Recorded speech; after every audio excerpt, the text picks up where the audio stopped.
बच्चों, आज हम 11वीं कविता पढ़ेंगे, पढ़क्कू की सूझबूझ, और उसके कवि है रामधारी सिंह दिनकर जी।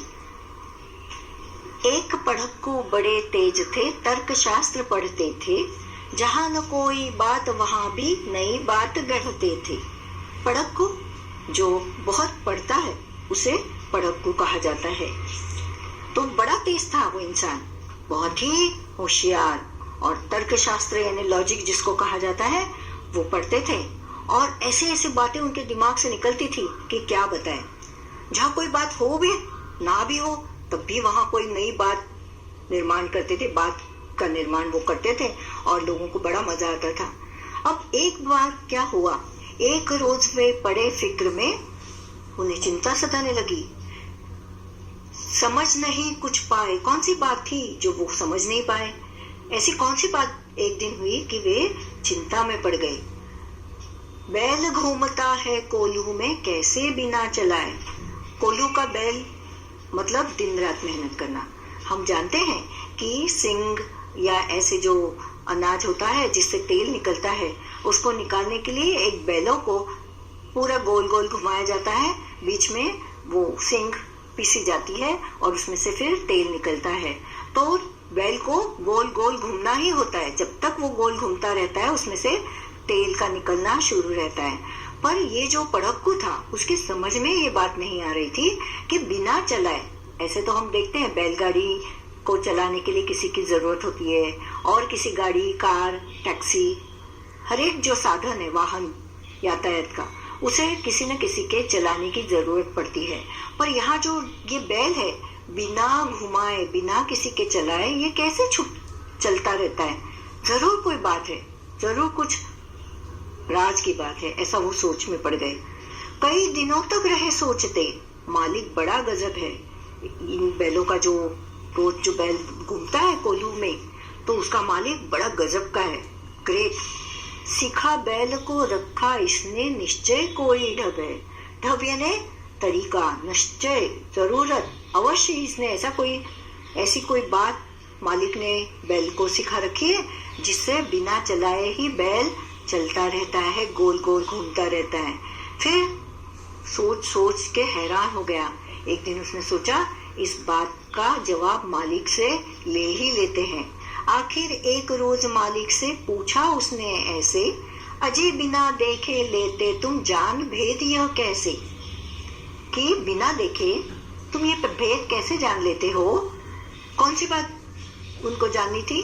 कोल्हू पर चलने वाला बैल अपने आप कैसे चलता है, तो कौन सी बात उसको जाननी थी। कोल्हू का यह बैल तुम्हारा चलता या अड़ता है। कोल्हू का जो बैल है, गोल गोल गोल उसे घूमना होता है, बहुत दिन रात घूमता रहता है, जब तक उसका काम यहाँ वहां उसको फंसाया जाता है, कोल्हू में लगाया जाता है, तब वह घूमने का ही काम करता है। तो पढ़क्कू को ये बात समझ में नहीं आ रही थी कि बिना देखे बिना जाने मालिक को कैसे पता चलता है कि ये घूम रहा है, चल रहा है या अड़ गया है, रहता है घूमता, खड़ा हो या पागुर करता है। पागुर करना यानी जुगाली करना, यानी जैसे हम लोग जानते हैं गाय भैंस ये जो जानवर है जंगलों में जाकर घास खाकर आते हैं, लेकिन उन्हें हमेशा दूसरे प्राणियों का डर सताया रहता है, इसलिए वो वहां से फटाफट जल्दी जल्दी में घास खा लेते हैं, जो भी मिलता है वो खा लेते हैं, और अपने जहाँ उनको बांधा जाता है तबेले में या उसमें, वहां बैठकर आराम से वो ही घास को फिर से निकालकर मुंह में आराम से उसको चबाकर फिर खाते हैं। तो इसको जुगाली करना कहते हैं या पागुर करना कहते हैं।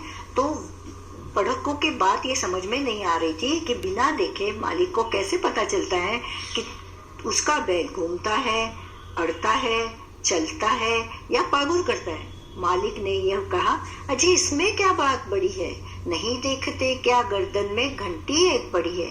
बैलों के गले में एक घंटी पड़ी है, तो जब चलता है तो घंटी की आवाज से पता तो चल ही जाता है ना कि बैल चल रहा है, इसमें क्या बड़ी बात है। जब तक यह बजती रहती है मैं न फिक्र करता हूँ, मैं बिल्कुल चिंता में नहीं। जब तक घंटी बजती है मैं जानता हूँ कि बैल चलता ही रहता है, और जब वो चलता है तो तेल तो निकलने ही वाला है। हाँ, जब बचती नहीं दौड़कर तनिक पूछ धरता हूँ, तब उसे पकड़ना पड़ता है, उसे फिर से काम पे लगाना पड़ता है। जब बैल के गले की घंटी नहीं बजती है, जब बैल रुक जाता है एक जगह तो उसके गले की घंटी आवाज नहीं करती, तो मैं जान जाता हूँ कि बैल अड़ गया है, रुक गया है, एक ही जगह थम गया है। तो मैं जल्दी जल्दी में जाकर उसकी पूंछ पकड़ता हूँ और फिर से उसको चलने के लिए मजबूर करता हूँ। अब पड़क्कू का इस बात से सेटिस्फेक्शन नहीं हुआ, उसका समाधान नहीं हुआ। वो कहता है कि तुम पागल हो। कहा पड़क्कू ने सुनकर, तुम रहे सदा के कोरे। मैं तो पढ़ा लिखा हूँ, मैंने तर्कशास्त्र पढ़ा है, तुम तो सदा कोरे के कोरे रह गए। बेवकूफ हो। क्यों? मंतिक की बातें समझ सकोगे थोड़े? मंतिक की बातें यानी तर्कशास्त्र क्या है, तुम जानोगे क्या? सोचो, अगर किसी दिन बैल तुम्हारा सोच समझ अड़ जाए, बैल को अगर पता हो कि मेरे गले की घंटी बजने से मेरे मालिक को पता चलता है कि मैं काम पे लग गया हूँ, तो मैं यूं करूंगा कि एक ही जगह खड़े होकर अपनी मुंडी या सिर हिलाता रहूंगा ताकि ये घंटी बजती रहेगी। लेकिन शाम तक एक बूंद भी उसमें तेल नहीं आएगी, क्योंकि वो काम तो नहीं कर रहा है, एक ही जगह खड़े होकर अपनी गर्दन हिला रहा है। तो पड़क्कू ने क्या उसे बताया? मालिक से कहा, अगर किसी दिन बैल तुम्हारा सोच समझ अड़ जाए, चले नहीं, बस खड़ा खड़ा गर्दन को खूब हिलाए, घंटी टुन टुन खूब बजेगी। घंटी तो बजेगी, तुम चाहते हो कि घंटी बजती रहे, तुम्हारा मतलब है जब तक घंटी बजती है तब तक बैल गोल गोल घूमता है। पर बैल ऐसा भी कर सकता है कि एक ही जगह खड़े होकर अपनी गर्दन को घुमाएगा। तुम न पास आओगे, जब तक घंटी आवाज कर रही है तुम तो जाओगे नहीं, मगर बूंद भर तेल सांझ तक भी क्या तुम पाओगे।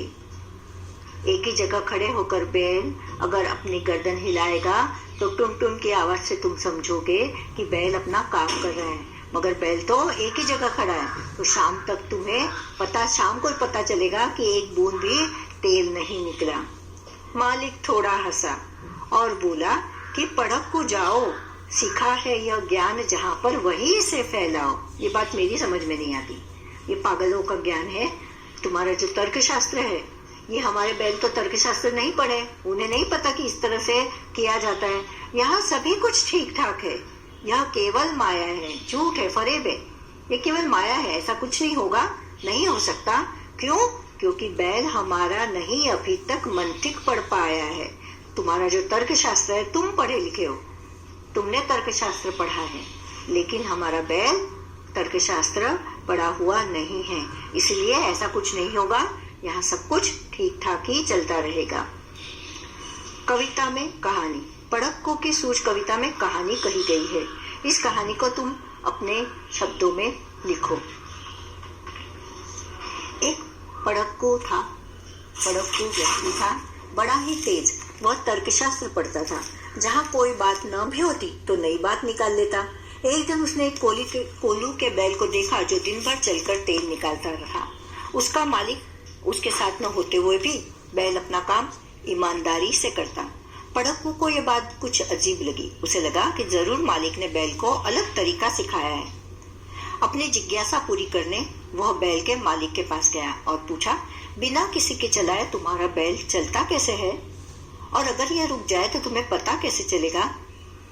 मालिक ने बताया, तभी तो इसके गले में घंटी पहना दी है। जब घंटी की आवाज करना बंद कर दे तो मैं तुरंत जाकर इसकी पूंछ पकड़ लेता हूँ और इसे काम पर लगा देता हूँ। पड़क्कू ने कहा कि तुम तो बड़े बेवकूफी हो और बेवकूफी रहोगे। समझो, बैल एक ही जगह खड़े होकर गर्दन हिलाता रहेगा तो तुम्हें कैसे पता चलेगा? घंटी बजेगी और एक बूंद भी तेल शाम तक जमा न होगी। मालिक ने कहा कि तुम्हारा यह ज्ञान वही फैलाओ जहाँ तुमने इसे सीखा है। यहाँ सभी कुछ ठीक ठाक है, क्योंकि हमारा बैल अभी तक मंतिक नहीं पढ़ पाया है। अब उन्होंने क्या पूछा है? तीसरी कक्षा में तुमने रामधारी सिंह दिनकर जी की कविता मिर्च का मजा पढ़ी, तब तुमने उन्हीं की कविता पड़क्कू की सूझ पढ़ी। अब दोनों में से कौन सी कविता पढ़कर तुम्हें ज्यादा मजा आया? तो मुझे पड़क्कू की कविता में ज्यादा मजा आया। तुम्हें काबुली वाला ज्यादा अच्छा लगा या पड़क्कू, या कोई भी अच्छा नहीं लगा? मुझे पड़क्कू ज्यादा अच्छा लगा। मेहनत के मुहावरे।